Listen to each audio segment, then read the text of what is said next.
Evening, Adrian here, Engine Carbon Clean. We're finishing off today with a beautiful Subaru Impreza STI 2.5 turbo. It's 2007, second half 2007, so 2008 model, 71,000 on the clock pretty much. This one is in beautiful condition, so it's been referred to us by one of our previous customers.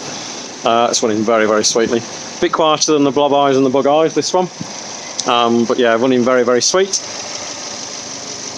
Give you a look inside that engine bay. So there's no codes in this one. A few years ago it did have a code for running either running rich or lean just briefly after a change of fuel, but since then it's been pretty much trouble free.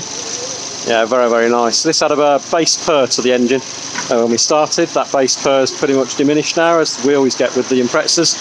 It's less of a boom on this one than you get on the blob eyes and the bug eyes, but yeah, this one's running very sweet now, nice and quiet and crisp.